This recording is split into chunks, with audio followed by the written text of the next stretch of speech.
Hello. Thanks for following, you guys. I just wanted to pop on and say thanks for being on this journey with me. And I guess I should tell you how I got started on my journey. First of all, I do want to tell you that my mom and my aunt are all breast cancer survivors, so it does run in my family. A lot of people are always like, how do you know if you have cancer? How do you know all this stuff?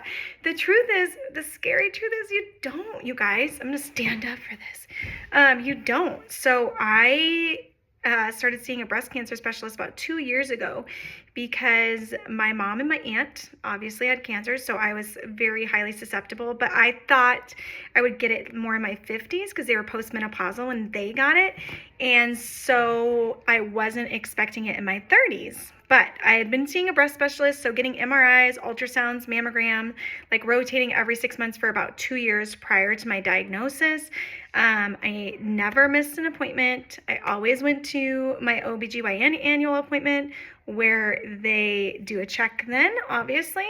And then I got my annual physical done with blood work every single year. And then they do a check, like check your blood tests, check all the things, obviously. And I even get my dermatology exam every year to make sure, because I'm so fair-skinned and I've got a lot of freckles and damage, as you can see. So I was one of those people that was like on it every year, got all my exams, because I'm like, insurance pays for it. I'm freaking gonna get it. So did that, and everything looked good. I had really no abnormal, like I got an ultrasound and mammogram in August of 2023. And then by February, that was like the first time I can remember noticing it, 2024, I had a rather large lump in my left breast. And I had like 2 years prior a lump in my right breast that went away. And we got a mammogram or an MRI for that, and it turned out like the MRI didn't see anything, and they were like, if it was something, like we would have seen it on the MRI. And so I was thinking like, oh, this left one is just the same. It's like the same deal. I was having some hot flashes at night, but I'm 39, so you just kind of are like, well, it comes with the territory. Or maybe I had too much red wine or something that night, so I didn't really think too much into it. I had been telling the doctors for the last 2 years that I was super exhausted, but they tested my thyroid, like tested a bunch of stuff, and were just kind of like, you're a mom. You're supposed to be tired. That's just life of being a mom. And I actually gained the most weight that I have gained. So this is a real vlog, so you'll hear my kids in the background, but yeah, so I gained about 10 pounds or more. So again, they tested my thyroid, and I had some breast leakage. I did have leakage. They tested some other hormones and stuff, and everything came back normal. I even got tested before that for like ovarian cancer because I had like a cyst that looked abnormal on my ovaries. So I had been tested for a lot of things. I've gotten a lot of blood work prior to this.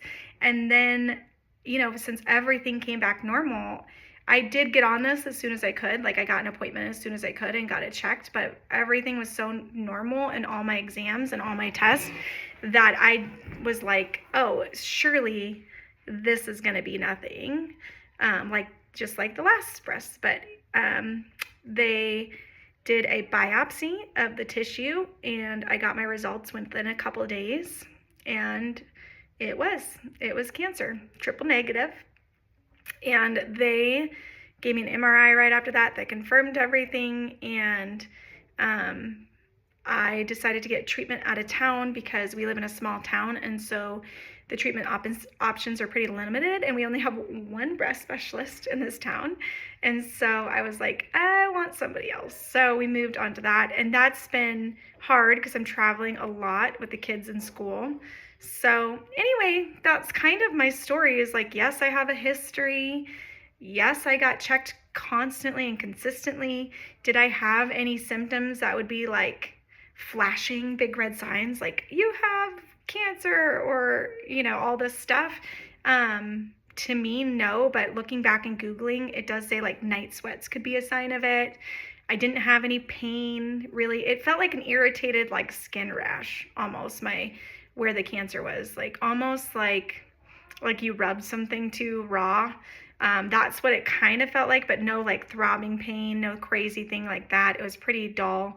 And I even felt like it was starting to go away. So lucky for me, I went in and got checked as soon as I could get an appointment.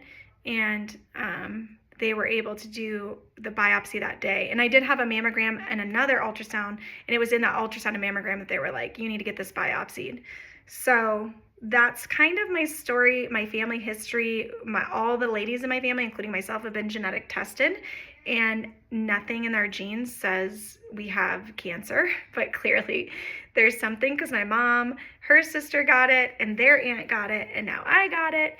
And I'm super, like, the first thing I thought was like, I'm gonna be super scared for my daughter and even my son, because I have a cousin who had cancer, blood cancer, different type, but I don't even know if he's safe. So there's probably something in our genes. We're going to look into genetic testing even further, maybe with Mayo Clinic or some other place, to see if they can kind of uncover like what gene is doing this. So that's my story. Please ask all the questions you want. Like, it can be hard thinking you have cancer. And I know I've thought it for a lot of years, and here we are. So maybe it was like, something I spoke into the world, but I doubt it. But anyway, I'm a big believer in God and Jesus, and I know like I'm taken care of. And this journey is not going to be an easy one. It hasn't been so far, but that's my start and what I found out and how I found it. A lot of people like to know different stories, like, how did you spot it? What did it feel like? So I actually found it through a self-exam. So I was just like checking self-exam. So don't forget to do those at home. Don't forget to schedule your mammograms. If you have a history, get a breast specialist and get a mammogram, an ultrasound, and then 6 months later you'll get an MRI. And you do something every 6 months, which insurance doesn't cover, unfortunately, but you got to do what you got to do to stay alive. So I just wanted to share my initial story with you guys. And if you have questions, please ask. I would love it. And I just can't wait to be with you on this journey. And I want to hear about your journey of, if you're going through a hard time or you're struggling or something's just like not feeling right. I want to give you encouragement to go see a doctor, to empower yourself to, speak up for yourself and not feel silly. Because a lot of us do unfortunately feel silly when we go see the doctor. We're like, there's probably nothing wrong. I'm probably wasting the doctor's time. But if you have insurance, like, I'm always just like, if I have any little thing wrong, I'm going to the doctor. I'm going. I don't care. That's what this insurance pays for. So I want to encourage you to advocate for yourself, to feel like you go. It's the same thing as your like mama intuition. Like when you know something's wrong with your kid and the doctor's like, they're fine. And you're like, no. It's the same thing. Do the same thing for yourself. So anyway, let me know your story. Let me know your questions. I love you guys. And I will talk to you soon.